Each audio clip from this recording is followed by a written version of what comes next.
कुछ और सवाल है कि जीवन में सच्ची खुशी पाने के लिए क्या मार्गदर्शन है? सच्ची खुशी क्या है? देखिए, अगर आप आध्यात्मिक दृष्टिकोण से पूछेंगे तो सुख जहाँ है वहाँ दुख भी है, द्वंद्व की दुनिया है। अगर राग है तो द्वेष भी है। एक चीज़ अगर आपके भीतर है, किसी से राग है तो द्वेष भी आपके भीतर होगा, आप हटा नहीं सकते। आध्यात्मिक जगत इस द्वंद्व से ऊपर की जगत है। जब हम द्वंद्व से ऊपर उठ जाते हैं, अद्वैत की साधना में आ जाते हैं, अर्थात न हमें सुख चाहिए न हमें दुख चाहिए, हम आनंद की स्थिति में चाहिए। आनंद का प्रतिलोम कोई शब्द नहीं बना हिंदी में, उसका विलोम कुछ शब्द नहीं है। तो आध्यात्म हमें आनंदित करता है, भौतिक जगत हमें सुख दुख देता है। अगर सुख भोग रहे हैं तो आप गारंटेड लिख लीजिए दुख भोगेंगे कि पीछे खड़ा है दुख। अभी वो आएगा। और दुख में है तो भी चिंता मत करिए, क्योंकि सुख भी खड़ा है। तो क्या आप इसी द्वंद्व में रहना चाहते हैं या इससे ऊपर उठना चाहते हैं? तो किसी भी व्यक्ति से आप अगर पूछेंगे कि ऐसा कोई बटन है क्या, ऐसा कोई मशीन है क्या कि जिससे मैं इससे ऊपर उठ जाऊं, तो बोला हाँ, वो बटन आध्यात्म है, how to live a blissful life. ये हमारा मोटो है। और ब्लिसफुलनेस केवल और केवल सच्चे आध्यात्मिक व्यक्ति को ही मिलता है। तो आध्यात्म के पथ पर चलना है। अध्यात्म शब्द भी अपने आप में बहुत, देखिए कैसा शब्द है। अध्यात्म, अध्ययन धन आत्मा। अभी तक देह का अध्ययन कर रहे हैं, आत्मा मन के अध्ययन में लगे हैं, लेकिन उसके बाद भी पूरे मनोचिकित्सक बैठे हुए हैं गली गली में। भारत के 74% लोग मेंटल एंजाइटी के शिकार हैं। पूरी दुनिया में 88% मेंटल एंजाइटी के शिकार हैं। अकेले दादा देश अमेरिका में 90% लोग मेंटल एंजाइटी के शिकार हैं। अगर आप इतने विकसित हो रहे हैं, यंत्र इतना विकसित हो रहा है, इतना सब कुछ इन्वेंशन हो रहा है, दैट मीन्स केवल एक्सटर्नल इन्वेंशंस हो रहे हैं। जो इस इन्वेंशंस का लाभ उठाने वाला है, जिसको आनंद होने वाला है, वो तो बिल्कुल और नीचे जा रहा है, पतित हो रहा है, बेचैन हो रहा है। इन्वेंशन बहुत, जेस्चर से लाइट जल रहे हैं, ऐसे करेंगे लाइट जल रही है। एक जमाने में लाइट जलाने के लिए क्या क्या करना पड़ता था, आप समझो। सब कुछ आसान हो गया। आपने देखा होगा दिलीप कुमार की एक फिल्म थी नया दौर, तो उसमें घोड़े गाड़ी चलाते हैं, फिर एक मोटर आ जाता है, बोला 4 घंटे में जो यात्रा होती थी अब 1 घंटे में हो जाएगी, तो 3 घंटे समय बच गए। आज के दौर में अगर आप किसी से पूछिए कि क्या खबर है, अरे यार मरने की भी फुर्सत नहीं है।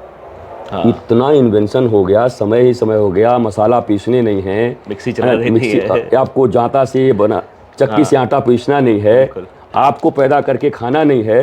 तो ये जो सब समय बचे वो कहाँ गया, जबकि अभी मरने का समय नहीं है। हालांकि मरने का समय हो न हो, क्या यमराज आपसे पूछने आएगा क्या कि मंगलवार को मरोगे। लेकिन आप देखो ये कंट्राडिक्शन है कि नहीं। हम कह रहे हैं 21वीं शताब्दी में है, हमने इतना इन्वेंशन कर लिया, हमने ये चीजें बना ली, पर जिसके लिए बनी और जिसने बनाया वो बेचैन हो गया, वो अशांत हो गया, वो डिप्रेशन में आ गया, वो तनाव में आ गया।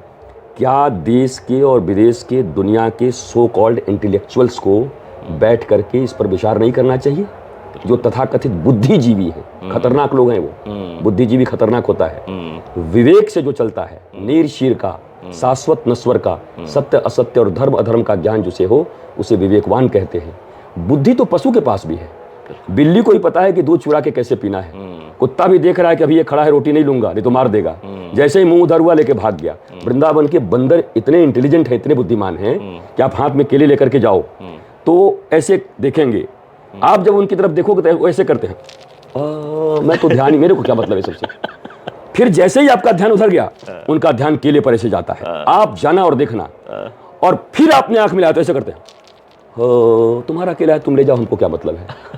पर 2-3 बार में जब आदमी आश्वस्त हो जाता है कि बेचारा बहुत बढ़िया बंदर है, बस उसी समय वो जाता है। केला तो छोड़ो, चश्मा भी, पर्स भी। अब इंटेलिजेंस ही देखो। आप पहले जमाने में उसको चना देते थे तो दे देता था, अब फ्रूटी के बिना नहीं देता। उसके पास भी बुद्धि है, चना दो, मिठाई दो, काम नहीं बनेगा, खा जाएगा और फिर चश्मा तोड़ता रहेगा। जैसे ही फ्रूटी गई एक हाथ में, फिर दूसरे हाथ से तोड़ेगा, दूसरे में आपने मारा तो दोनों मिलेगा और मुंह से चश्मा छोड़ देगा, तब आपको चश्मा मिलेगा। तो बुद्धिमान तो बंदर भी है। तो केवल बुद्धिमान होना ये मनुष्यता है, ये आध्यात्मिकता है। विवेक कहाँ गया? शाश्वत कौन है और नश्वर कौन है? कौन है जो सदा रहेगा, कौन है जो अगले क्षण मिट जाएगा? जिस धन के लिए बाप बड़ा न भैया, सबसे बड़ा रुपया, हम इतना मर रहे हैं, क्या हाउ टू अर्न मनी ये तो हमें सिखा दिया गया हमारे एकेडमिक क्वालिफिकेशन में, but how to learn money, उस मनी को लर्न कैसे करें, इसका चरित्र कैसा है, यह अध्यात्म हमें सिखाता है। तो अर्न मनी सीखो भैया, पर लर्न मनी भी करो, तब ये मनी आपको सुख दे पाएगी। हाँ, आनंद दे पाएगा, दे नहीं तो पाएगी। आपको नहीं मिलेगा। चलिए, आत्मा और परमात्मा के बीच क्या संबंध है? लोग बहुत कंफ्यूज रहते हैं इसमें। देखिए, एक तो शब्द ही इतना मतलब कॉम्प्लिकेटेड है हाँ, कि आज के यूथ से पिज्जा पूछो तो बता देंगे, बर्गर पूछो तो बताएंगे, आत्मा। इनको ये लगता है कि ये कहाँ से, कौन सी चिड़िया का नाम है। बोला अच्छा, ये बड़े बूढ़ों का काम है, जो धर्मात्मा लोग हैं, ये लोग इसमें फंसे रहते हैं। आत्मा, चैतन्य, चेतना, ऊर्जा। हालांकि वो IIT पढ़े हुए हैं, E=mc², आइंस्टाइन, वो रिलेट कर रहे हैं। यार, ऊर्जा जो है कभी नष्ट नहीं होती, इसको कन्वर्ट किया जाता है। या तो अधोगति होगी या ऊर्ध्वगति में होगी, या तो नीचे गिरेंगे, अगर हम चाहें तो उस ऊर्जा से ऊपर ले जाए। पानी का काम है, अगर आप गिराओगे तो ऊपर से नीचे ही गिरेगा, पर टुल्लू वाटर पंप लगा करके उसी पानी को हम ऊपर तक चढ़ा लेते हैं। यंत्र उस जल को, जो गुरुत्वाकर्षण के कारण जिसकी गति ही नीचे की ओर है, हमने यंत्र लगाया तो ऊंचाई पे चढ़ गया। वैसे ही शास्त्रों के और वेदों के मंत्र से जो हमारा मन निम्नगामी ही है, उस मंत्र से अपने मन को हम ऊर्ध्वगामी बना सकते हैं। वाटर पंप लगा करके हम उसको ऊंचा कर सकते हैं, आनंद के तह तक ले जा सकते हैं। और यही शायद IIT समझाने की कोशिश यही कोशिश कर रहे हैं अभय जी समझाने का। और मुझे लग रहा है कि वो सक्सेसफुल होंगे। सक्सेसफुल क्या होना है, वो सक्सेस की चिंता भी नहीं उनको, मुझे जैसे नहीं रहती। सक्सेस क्या है, मैं कितना आनंदित हूँ, ये सक्सेस है। बिल्कुल। मेरे पास क्या चीज है, किस पद पे बैठा हूँ, ये सक्सेस नहीं है। पद बचाने के लिए डिप्रेशन पड़े हुए हैं कितने लोग। कुर्सी तो मिल गई, पर कुर्सी बचेगी कि नहीं, इतना चिंता बनी हुई है। कुर्सी मिल गई, महादेव की कृपा। कुर्सी गई, महादेव की कृपा। क्या ऐसी भावना है क्या? लोग कहते हैं स्वस्थ प्रतियोगिता होनी चाहिए। अब जाकर के पूछो कमला हैरिस से स्वस्थ प्रतियोगिता हुआ है? हार के बैठी है। कोई हार गया वो स्वस्थ रहेगा? प्रतियोगिता में स्वस्थता रहेगी कहाँ? तो हम प्रतियोगिता में जीने वाले लोग नहीं हैं भारतीय लोग। सनातन प्रतियोगिता नहीं सिखाता, सनातन जीवन की उपयोगिता सिखाता है। हम उपयोगिता की बात कर रहे हैं, आप प्रतियोगिता में मर रहे हैं। तो प्रतियोगिता वाले तो मरेंगे ही, तकलीफ में जाएंगे ही। मरना एक दिन होता है। पर एक बड़ी प्यारी फिल्म थी, आप कहेंगे ये फिल्म ज़्यादा देखते हैं, नटवरलाल। तो उसमें बच्चा पूछता है अमिताभ बच्चन से कि उसके बाद क्या हुआ कल्लू, क्या मार के खा गया शेर? बोले मुझे मार कर बेशरम खा गया। बोला उसके बाद? बोला आप तो जिंदा हो। छोटा बच्चा था, आप तो जिंदा हो। बोला ये जीना भी कोई जीना है लल्लू, मर मर के। तो मुझे ये लगता है कि हम जी तो रहे हैं, पर मर मर के जी रहे हैं। हर क्षण मर रहे हैं। पैसा गिरा, मर गए। इमेज गया, मर गए। उसने गाली दे दी, मर गए। उसने प्रणाम नहीं किया हमको, मर गए। तो कितनी बार मरोगे? एक दिन तो होना है। बिल्कुल। आप तो रोज ही मर रहे हो। आध्यात्म जीना सिखाता है, मरना नहीं। वाह, क्या बात है। बहुत बड़ी लाइन है। अच्छा, धर्म का असली उद्देश्य क्या है और हम इसे कैसे समझा सकते हैं, समझ सकते हैं? देखिए, धर्म आध्यात्म की बात की सीढ़ी है। आपके भीतर में सत्य मैं नहीं बोलता हूँ, आनंद का खोज आया। दुनिया के किसी भी व्यक्ति से आप पूछो, गोरे हो, काले हो, लंबे हो, नाइजीरिया में बैठा हो, न्यूयॉर्क में बैठा हो, भूटान में बैठा हो, कालाहांडी में बैठा हो, मुझे क्या चाहते हैं? बोला आनंद, आराम। पैसा नहीं चाहते? नहीं, पैसा रहेगा तो आराम में रहेंगे। पैसा चाहिए? हाँ। नौकरी क्यों चाहिए? पैसे के लिए। पैसा क्यों चाहिए? बोला वस्तु खरीदेंगे। वस्तु क्यों चाहिए? बोला वस्तुओं से हमको सुख मिलेगा। अंतिम तुम्हारी चाहत क्या है? हमको हर सुख मिले। तो पैसा तो उसकी चाहत नहीं है, उसकी चाहत तो सुख है। अगर बिना पैसे के सुख मिलता तो पैसा कमाने नहीं जाता। बिना नौकरी किए अगर उसको करोड़ों रुपए मिलते तो नौकरी भी नहीं करता। बिना पढ़े अगर IAS बना दिया जाता तो पढ़ता भी नहीं। उसकी चाहत ब्लिसफुलनेस है। हमें यही तो समझना है ना कि एकेडमिक क्वालिफिकेशन के लिए मरोगे, या धन कमाने के लिए मरोगे, या पद पे बैठने के लिए मरोगे, या आपकी चाहत आनंद है। तो पहले पहचानो, पत्ता गोभी की तरह एक एक पत्ते को हटाओ और देख लो कि आनंद है कहाँ। नहीं तो बाद में अगर 90 साल की उम्र में पता चला भी ओहो जो कुछ भी किया आनंद नहीं मिला, तो अब आपके पास बचा ही क्या? आप तो समाप्त हो गए, खत्म हो गए। तो ध्रुव, प्रहलाद, मीरा, इन्होंने 5 वर्ष के अंतराल में ही खोज लिया कि मुझे क्या चाहिए, और वो बच्चे आत्मबोध से भर गए। यहाँ मदालसा एक माँ हुई जिन्होंने अपने बेटे अलर्क को सेल्फ रियलाइज्ड पर्सनालिटी बना दिया। सेल्फ रियलाइज्ड हमें बनना है। हमारा रिमोट हमारे हाथ में हो। कोई दबाएगा तो हम रोएंगे, कोई दबाएगा तो हम हंसेंगे, तब तो हम जीवन भर गुलाम रह गए। आत्म तत्व का और आत्मा का मतलब इतना ही होता है, आपका रोना, आपका हंसना, आपका नाचना, आपका गाना आपके हाथ में, आपके अनुसार है। अकॉर्डिंग टू परिवेश नहीं, अकॉर्डिंग टू उसके नहीं। क्या करूं, दोस्त ने धोखा दे दिया, अच्छा सिला दिया तूने मेरे प्यार का, यार ने ही लूट लिया। ऐसा यार क्यों बनाए थे, देह का यार क्यों बनाए थे? बिल्कुल। आत्मा के स्टेज को अगर आप पहचान लिए होते, देह है, इंद्रिय है, मन है, बुद्धि है, चित्त है, अहंकार है, तब आत्मा है, सप्तम द्वार पर है। अभी तो देह से ही ऊपर नहीं उठ पा रहे हैं।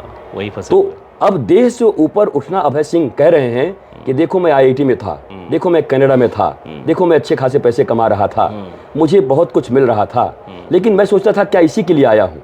मतलब देह से ऊपर उठ रहा था मैं, मन पे आके अटका, मन से ऊपर उठा, चित्त तक आया, चित्त से ऊपर उठ रहा हूँ, अहंकार, अब मैं कौन हूँ? कौन?